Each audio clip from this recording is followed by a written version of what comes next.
So we were solving this numerical, and in this circuit one resistance and one capacitance were connected in series. For this circuit we have calculated the impedance. After calculating the impedance we have calculated the what is the current in the circuit. So now we have got the current. Since the current is same throughout the circuits, so we can calculate the voltage. So let us calculate the voltage. VR is equal to IR from Ohm's law. So current is 0.755 ampere into 200 ohm. So this voltage is 151 volt. Now VC is equal to IXC. So again from Ohm's law, this XC works as resistance. So current is 0.755 ampere. Now let us put the value of this XC. XC is 212.3 ohm. So what we get? We get 160.3 volt. So these are voltages drop across the capacitor and resistor. But if we add them, the sum is 311.3, definitely more than the source voltage. The algebraic sum of two voltages VR and VC is 311.3 volt, which is more than the source voltage. What was the source voltage? 220 volt. Now there is a paradox. Paradox means problem, this cannot happen, something that is untrue. So how can we solve? As you have learned in the text, two voltages are not in the same phase. So these two voltages are not in the same phase. Therefore, they cannot be added like ordinary numbers. So because we have learned that for a resistive, suppose this is current. So for a resistive element, this VR is in the same direction. Since this is a capacitive circuit, so this is a capacitive circuit, this is the capacitive voltage. These are not in the same directions and cannot be directly added. So we have to do the vector sum of them. So therefore they cannot be added like ordinary numbers. The two voltages are out of phase by 90 degrees. So there is some out of phase.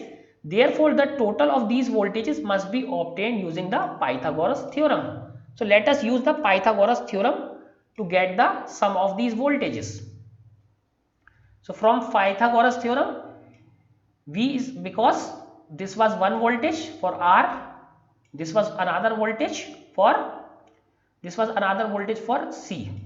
So let us put another arrow, and this would be the sum of their voltages. So hypotenuse square is this voltage square, VC square, this is VR square.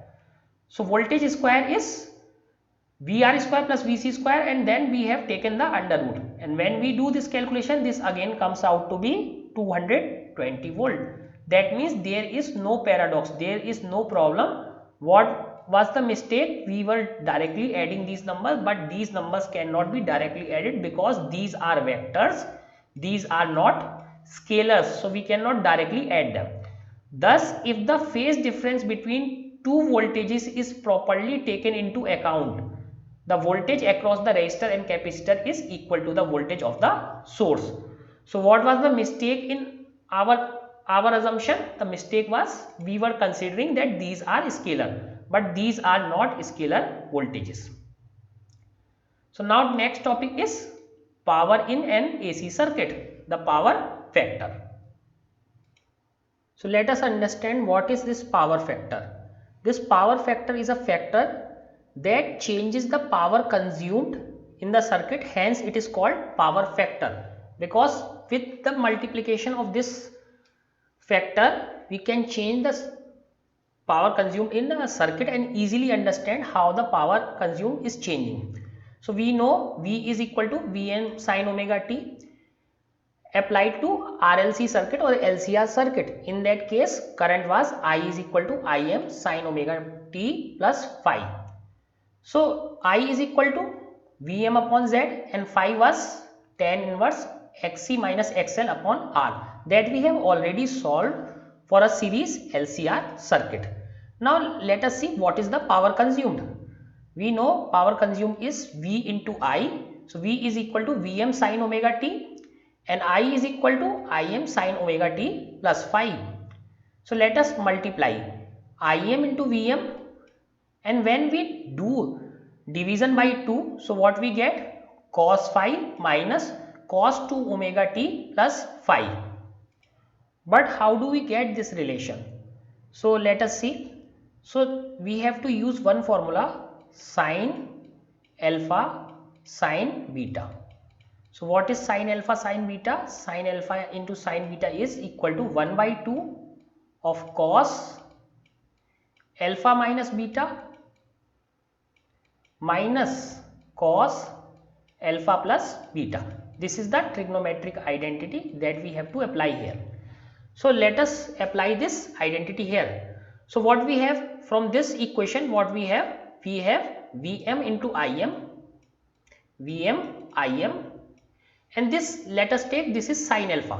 So sin, so we can take anyone first and anyone later. So let us take this one first, sin omega t plus phi first, and then this second, sin omega t.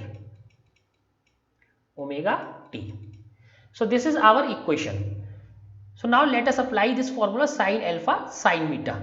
So alpha is equal to omega t plus phi, and this beta is equal to simply omega. Beta is equal to simply omega t.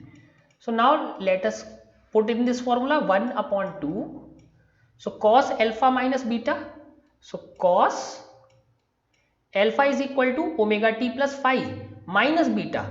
So omega t minus omega t. So this cancel out. So what we get? Cos phi. So cos phi is here.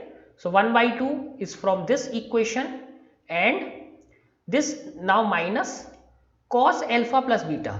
So cos alpha plus beta, when we add these two, so 2 omega t plus phi. So 2 omega t plus phi. So using this equation, we have got this formula. So we have got this formula using this equation. Suppose you say that if we have taken this beta to be this and alpha to be this, so what happened? We got these, the same relation with the minus sign, but we know cos minus theta is equal to cos theta. So we can simply change that. So same thing, but for easiness we have taken this to be alpha, this to be beta. So we get the relation directly. So this is the relation we got using this trigonometric identity. This is alpha, this is beta, and we have applied this trigonometric identity. So Vm Im, and when we apply this sin A into sin B or sin alpha sin beta, so this is alpha, this is beta. So 1 by 2, so 1 by 2 comes here, cos alpha minus beta.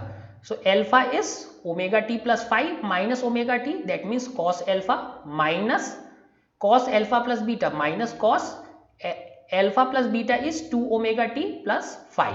So in this way, using this trigonometric identity, we get this result. So if we see this formula, so this term has no t, this term has a t. So any term with a t without a square, so what we get? Over a complete cycle, the average is 0. So this will go to 0. So the average value of this over a complete cycle is 0. So what is remaining for power consumption? P will depend only on Vm Im by 2 cos phi. The average power over cycle are given by the average of the two terms. So what we will do? We take the average of these two, this whole term, but average of this second term, it is the only second term which is time dependent. So here we see this second term is time dependent. This term is time dependent because it has a t. So its average is 0. So the positive half of the cosine cancels the negative half. So here we have seen, so positive half of cosine will cancel out the, this one is negative, this one is positive. So this will ultimately get cancelled out. So ultimately this term is neglected. So what we have remaining? We have remaining with this P is equal to Vm Im by 2. See the letter change. This has become capital P. Again, why it has become capital P? Because now we have already taken the average and this term is remaining cos phi. This is gone, 0. So Vm Im by 2 cos phi. So let us write this 2 into 2 parts by root 2 by root 2. Vm by root 2, Im by root 2 cos phi. So this Vm by root 2 is V, capital V, that means RMS voltage. Im by root 2 is I, that means RMS current, and this is cos phi.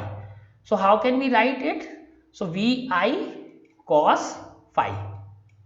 So as we have learnt, so there are three ways to write the power formula. So power formula can be written Vi, power formula in terms of V and Z. So this is V square upon R, and instead of R we will use Z. And third way of writing the same formula is I square R or I square Z. So this is another way, I square Z, and we are adding the cos phi. And third way of writing this formula is V square upon Z cos phi. So these are three ways to write this formula. So here what we have seen, that the average power consumed in the circuit is not 0. So it is not 0. So it is not only dependent on current and voltage, it is depending on the phase angle between them, and this cos phi is called the power factor. This cos phi is called power factor because with the change in this angle we are changing the power consumed. That's why it is called power factor. So there are 4 cases associated with this. So let us see all of them. First case, when circuit is resistive. So we know when we have pure R, the phase angle phi is 0. Both current and voltage are in phase. That means when phi is equal to 0, cos phi is equal to 1. That means circuit is using the maximum power, and maximum power is simply Vi. This becomes 0 or I square Z. Let us leave this formula. We are using the same formula. Power is equal to simply V into I because this is 1. Now case second, when the circuit is purely inductive or purely capacitive circuit. So in all these cases, when circuit is purely inductive or purely capacitive, we know angle is pi by 2, whether it is positive or negative, but angle is pi by 2. So cos phi is 0. That means no power is dissipated even though current is flowing in the circuit, but no power consumed because this cos angle is giving a 0 value. And this current is called wattless current. This current, sometimes it is asked what is wattless current. This current is wattless current because current is flowing in the circuit but no power consumed. Now third case, what happens in LCR circuit? In LCR circuit, power given by this phi angle, and phi is equal to tan inverse XC minus XL upon R. So phi may be non-zero for RL, RC or RCL circuit. Even such cases, power is dissipated only in resistor. So power is dissipated but only in the resistor, but power dissipation is not 0. Now fourth and last case is the resonance. Fourth and the last case is resonance. In case of resonance, Xc minus XL is equal to 0. Both are equal. Again, this phi becomes 0 and cos phi becomes 1 because now the only resistive element remains. So power is I square Z, I square R. So power is consumed through the resistance only in the resonance circuit. So these were the 4 cases with power factor.